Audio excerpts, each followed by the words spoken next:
I'd like to talk for just a minute today about something that has been rolling around in my brain. It's something I've talked about and thought about and certainly believe and have for a long time, but it's become more meaningful to me recently. And I want to talk about that in just a minute. But as always, if you have not yet subscribed to the page, please do that. If you haven't hit the notification bell, go ahead and do that. Let you know when new episodes or new videos come online. And I'd like to talk about a lot of different things that many of us are dealing with and hopefully provide some context around that. And that's what I hope to do today. But today I want to talk more specifically about where that context comes from. As we look at the world around us, I don't think any of us would disagree with this statement that most of the people in our world seem, at least, very, very angry. We live in a very angry world and a very angry culture, a very angry society. Now, I don't know that everyone is angry, but if you watch the news, you listen to the news, you watch what people are throwing out there on social media, it seems, at least, like people are very, very angry. And I look at the events that are taking place in our world. We have a left and a right politically. We have some people in the middle. We have the far left and the far right, and so many divergent opinions. Things are happening that are out of our control. Many of the social and cultural and even religious norms of the past are slipping away. Things that we thought were secure, many of our rights are no longer in secure territory. All of this is happening around us. And I think when we see these things happen, we have one of a few options. One, we can look at everything that's happening, feeling out of control, find someone to blame, and be very, very angry at that person. A lot of people are doing that. The other thing we can do is look at everything that's happening, feel out of control, and allow ourselves to become completely overwhelmed with what's happening. We don't know who to blame. We can't control it. It's beyond our ability to get our hands on it. And so we just become overwhelmed with anxiety and fear. And that fear then leads to frustration and other issues in our lives. So we can either push back, finding someone to be upset about, or we can take it on, allowing it to just bury us. We can do that. Or we can fight. We can stand up and say, I don't know who's right exactly, but this is what I believe and this is what we're going to do, and go forward that way as if we're standing maybe in a bucket right by ourselves, saying, well, I don't know what everyone else is going to do, but this is what I'm going to do. There are different ways to respond to what's happening around us. Or I guess we can just say, I just don't care. I'm going to live my life and it just doesn't matter to me. And that's a way many have chosen to live as well. There are implications to each one of these. I think as Christians, though, as those who say we believe the Bible and believe that God is the Creator, that He does have a plan, that He has a direction for our lives, as someone who believes in God as the authority and the Bible as that written authority that He's given to us, we have another option. And the other option is this. It's to frame all of the events in our lives, whether personal or political or world events, it's to frame all of the events in our lives through or in the context of the Bible. Everyone has a worldview. Everyone has things that inform how they respond to what's happening around them.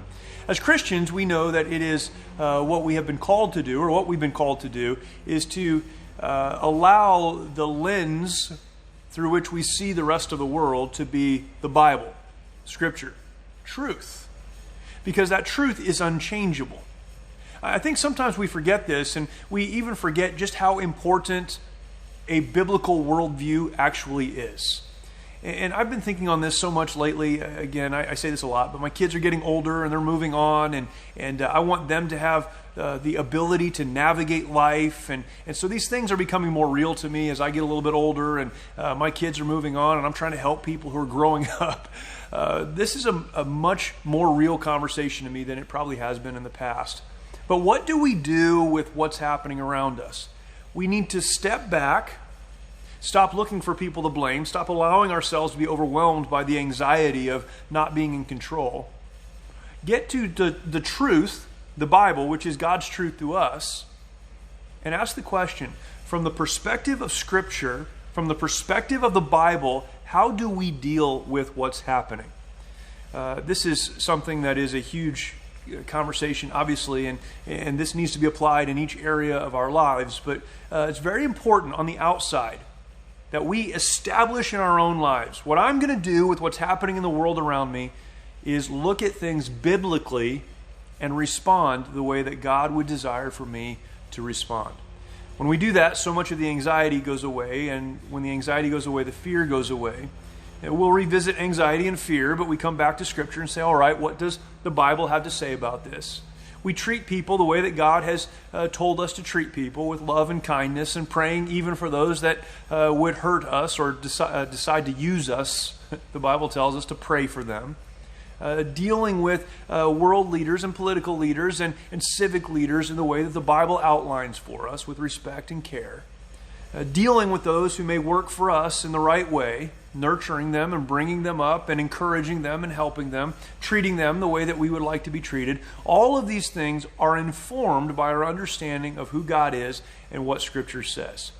I'd like to talk over the next several weeks about various specific issues that we're dealing with in our world from a biblical worldview. But again, the first thing we have to do is say, as I look at these things, I understand just how ultimately important a biblical worldview really is. Here's my encouragement to you, and I hope, again, over the next couple of weeks to apply this to some specific instances, and hopefully that will be a help to you. But here's what I'm going to ask you to do today.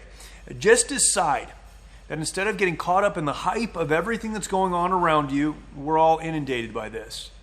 You will determine to learn how, if you haven't learned how yet, and then apply the principles of a biblical worldview. Look at your world biblically, and you can move forward with purpose and meaning and direction and hope, because you understand that God is in control and He's given us a plan. The importance of a biblical worldview. Again, I hope that's been a help to you. We'll talk more about this in later videos. If you haven't subscribed, please do that. Hit the notification bell. That lets you know when new videos come online, and you can follow along in the conversation. Thank you, and we'll talk again soon.